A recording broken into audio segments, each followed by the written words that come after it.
سلام و درودی بی پایان بر شما بینندگان تلویزیون سیمای مستقل تاجیک. برنامه خانقاه مهمان خاندان شماست. ما با شما نور و عقل خواهانیم. در فعالیت کاری خود ما با آدمانی روبرو می شویم که میگویند که بیماریشان را نیافتند یا اینکه نمیدانیم با ما چی شده است گفته مراجعت میکنند. البته در عالم احساس وقتی که بیماری را احساس پیچیده میگیرد و آن علامت‌های بیماری نهان میمانند و آنها با راه‌های دیگر ظهورات میکنند و میبرایند، مشکل است ماندن تشخیص. ولی دانسته مانید که در عالم عقل تمام بیماری ها آموخته شدند، نام دارند و راه‌های طبابت. حالا بسیار آسان است تشخیص کردن یا که مصلحت دکتری را که متخصصی خوب در دیگر دولت است گرفتن ممکن است با واسطه مثلا اینترنتی که هر یک خاندان ما و شما از آن بهره مند است.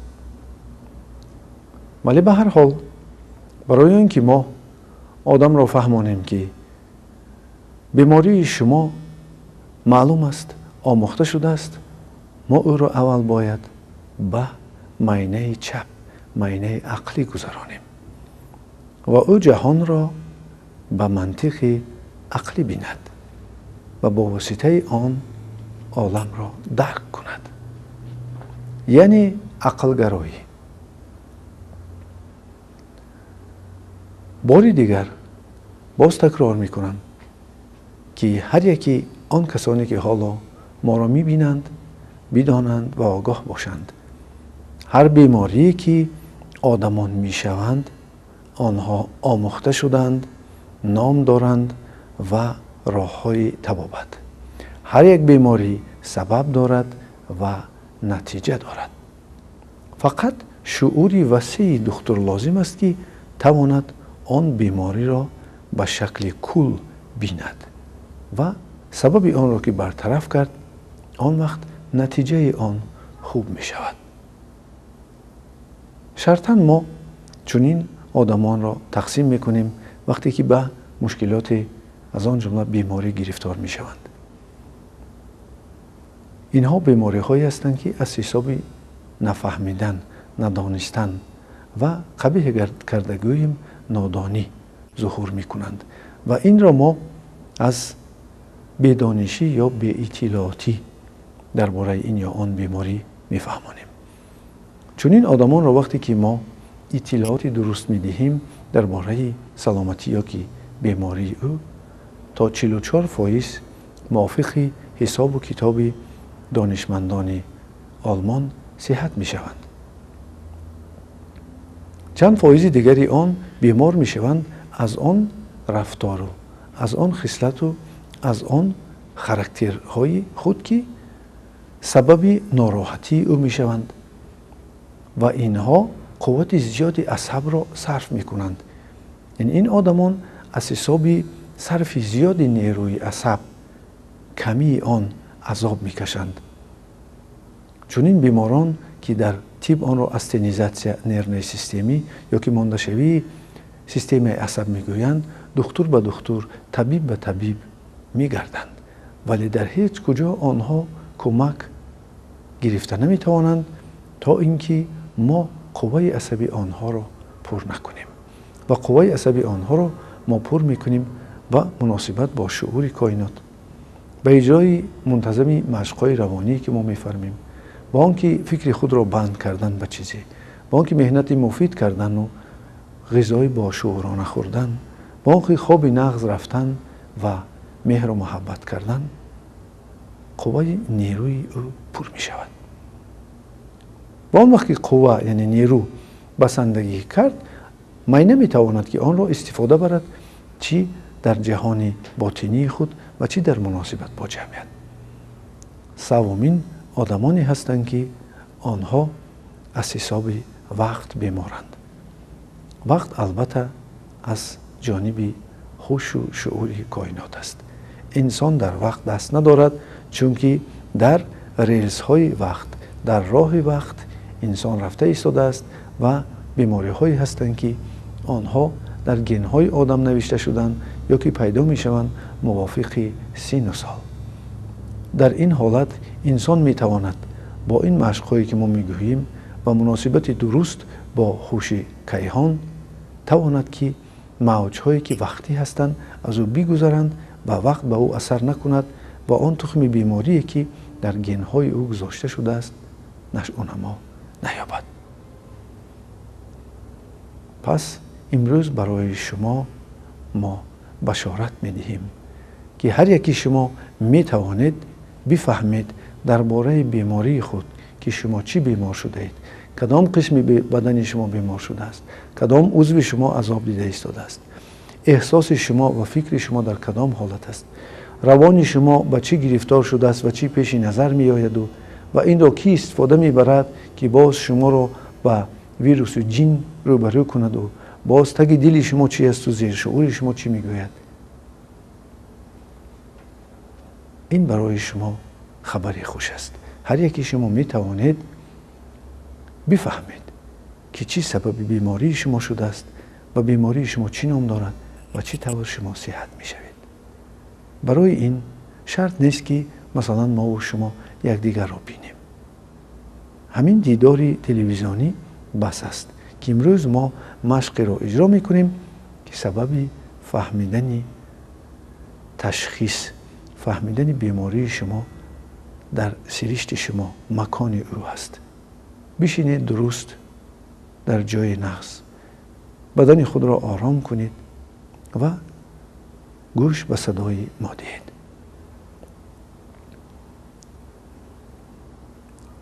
پناه بطلبید به سوی عدل و به نام سلام سر کنید، به نیتی که بفهمید که شما میخواهید که تشخیص خود را بفهمید و زبان بدن خود را امروز گوش کنید. بشینید، خود را در بین میانه سر قرار دهید. جهان بیرونه را درک نمی کنید. آواز ما نقش شنیده می شود. با آواز ما شما به دنیای عجیب باطنی خود وارد می شوید.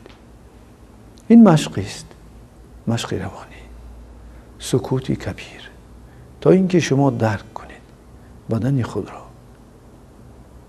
به کل و بشنوید نالش او را و فریاد او را و عضوهای خود را خبر گیرید. این مانند آن است که هوش شما می رود خبر می گیرد هر یک عضو را که ما در جمعیت می بینیم، چون پرزیدنتان با گوشه و کنار مملکت خود می روند تا اینکه به خلق بخورند از این یا آن احوال آنها بی واسطه درک داشته باشند. شما امروز در بدن خود سیر می کنید. حس کنید بدن خود را آزاد و آرام. پشت سر خود را حس کنید، تار سر، پیشانه، کف دستان و پای. بدن خود را با پررگی حس می کنید. در این حالت شما می بینید که کجای بدن شما با شما چی سیگنالی داده ایستاده است. شما ما را نگاه می کنید، ولی در اصل دقت شما روانه شده است به باطن شما و شما بدن خود را حس می کنید، درک می کنید که از کجای بدن شما چی اخبارات آمده ایستاده است. برای اینکه باز درستتر شما بفهمید بدن خود را سر دهید، آن را نرم کنید مانند خمیر نان.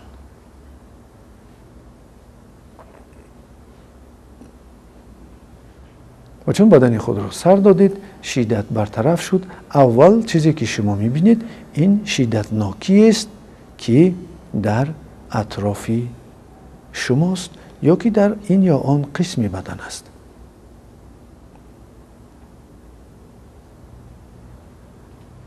با تپش گرمی، گردش خون، شدتناکی و سختی بدن خود را در کجایی که نباشد آب کنید.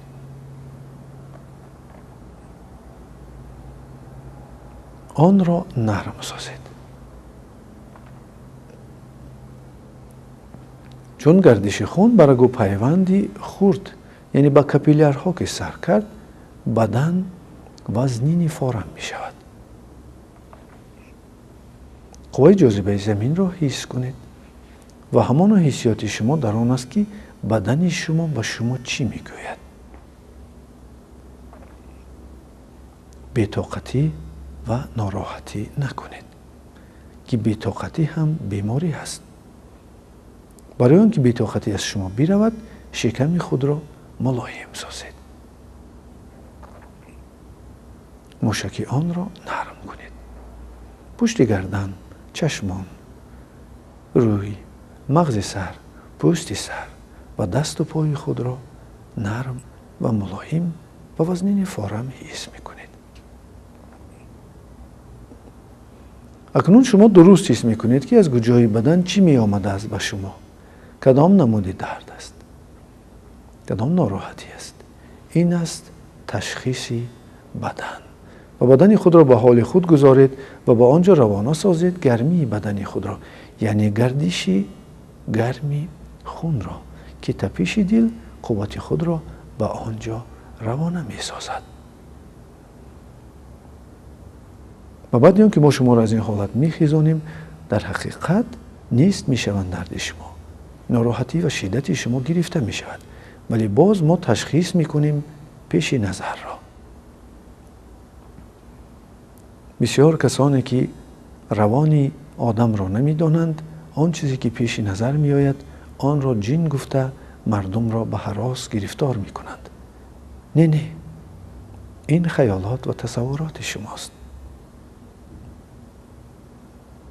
از این روز شما می دانید که برای آنکه به حقیقت حال پیش نظر بیاییم، ما از دریایی، از عالمی از بیشه خیالات و تصورات می گذریم و سوء استعمال این ظهورات روحی سبب ناراحتی آدمان است.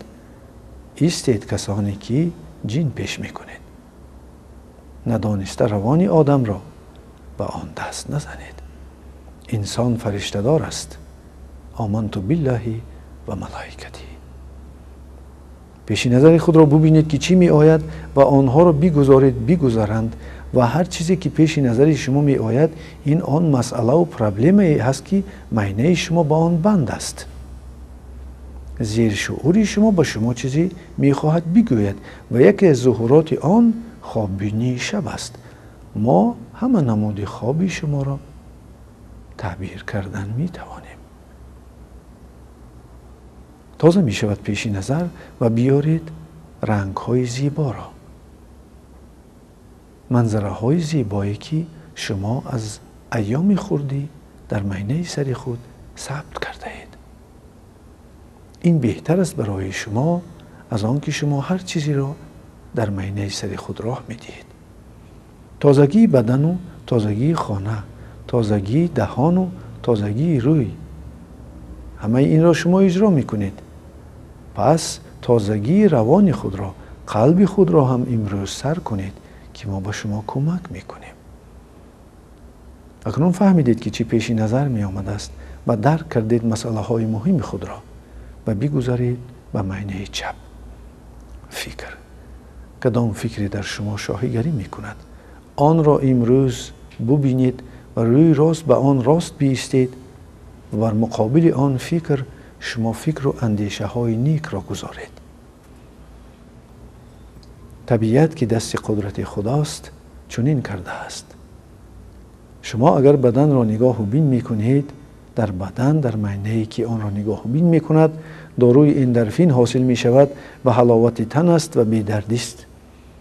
چون شما محبت دارید و چیزهای خوب پیش نظر میارید، معنی راست این دارو را حاصل می کند که این حلاوت است احساسی. و البته وقتی که شما فکرهای گنده را از خود پیش کردید، آن وقت شما حلاوت عقلی میگیرید و سه حلاوت یک جایه شده حلاوت روانی است که شما با جمعیت و طبیعت خود هماهنگ میشوید و البته که چنین کردید به هستی کائنات هماهنگ خواهید شد. دوستان خدا خدا نیستند، لیکن از خدا جدا نیستند. بیرفتند فکرها و آمدند فکرهای سازنده، فکرهای موقعی، فکرهایی که حالا برای زندگی شما لازمند و شما را کمک کننده. تن خود را فهمیدید، احساس خود را فهمیدید، عقل خود را درک کردید و روان خود را دیدید و پیوست شدید نوری به نوری کائنات. این است آن جهان باطنی شما که هرچی دیدید، هرچی شنیدید، هرچی حس کردید. شما آن کسی هستید که حالا در باطن شما رست بود. یگانه تازه کننده باطن ما و شما این دانش و نور هست. ما با شما آن را پیشکش میکنیم. تا بازدید.